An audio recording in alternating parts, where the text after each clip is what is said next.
After an illustrious run as UFC lightweight champion, Khabib Nurmagomedov hasn't fought since 2020. However, that doesn't mean the Eagle is out of the fight game for good. In his post-retirement life, Khabib has taken on the role of a coach at the American Kickboxing Academy. He has since been a mentor to up-and-comers like Islam Makhachev and Umar Nurmagomedov in the renowned MMA gym. On a bigger note, Nurmagomedov has tried on his promoter hat, following in the footsteps of Oscar De La Hoya and Floyd Mayweather Jr.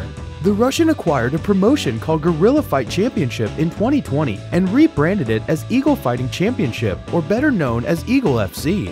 And now, Khabib is a peer and no longer a subordinate of Dana White. Most of Eagle FC's events have taken place in Russia. However, Khabib isn't one to settle for mediocrity, that much we already know. With that in mind, the Eagle is planning to take over the world of mixed martial arts much like he did during his active years, but this time, he'll be hoping to do so from behind the scenes rather than inside the cage.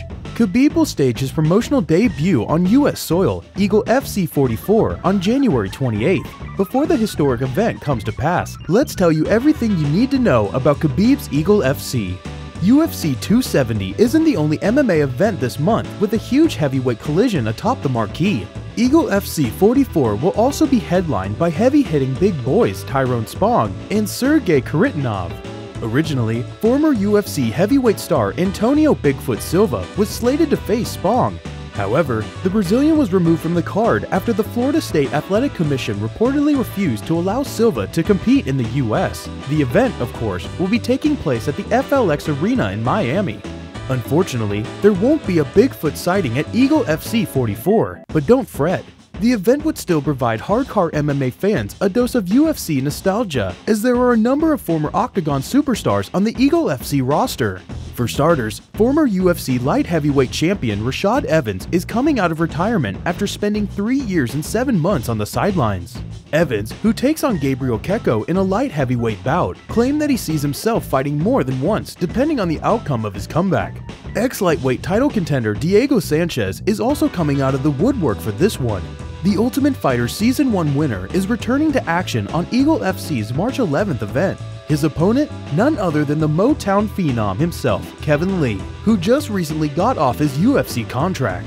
On top of all that, Cyrus Fees, former Invicta featherweight champ Felicia Spencer, and ex-two-time division UFC title holder Henry Cejudo are also joining Eagle FC.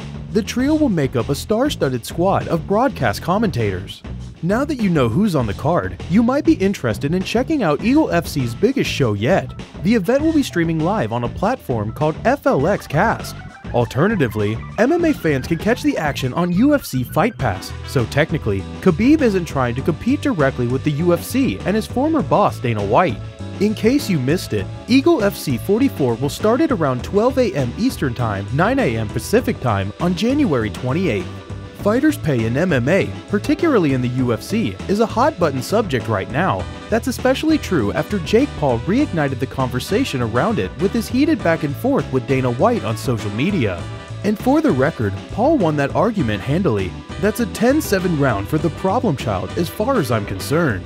Anyway, the point is the fighters are clamoring for a change to the system, and Khabib might have come up with a radical solution to improve the state of fighter pay.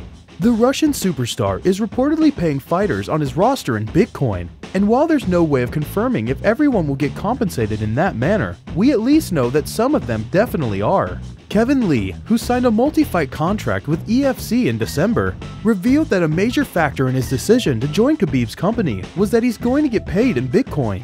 Unlike earnings in traditional cold hard cash, there's an enormous chance for a valuable cryptocurrency like Bitcoin to soar over the years. For Lee, that means Khabib isn't merely giving him money, but is actually helping him invest in his future. There has been a long clamoring for the UFC to add more weight classes in the UFC, specifically in the middle of the lightweight and welterweight divisions. Given how much talent can be found in that weight range, fans have always wondered if tweeners, or fighters too big for lightweight but too small for welterweight, would be better off competing in a 165-pound middle group. Fighters who fit that category are some of the biggest MMA stars, including Conor McGregor, Dustin Poirier, and Nate Diaz. Thankfully, Khabib has listened to the fans and is giving us what we had long asked for. Eagle FC is moving welterweight from 170 pounds to 175 and adding a lightweight welterweight division with a threshold of 165 pounds. Eagle FC may not have the star power just yet, but by implementing positive changes to the MMA landscape, we could see it grow into a major combat sports promotion sometime in the near future.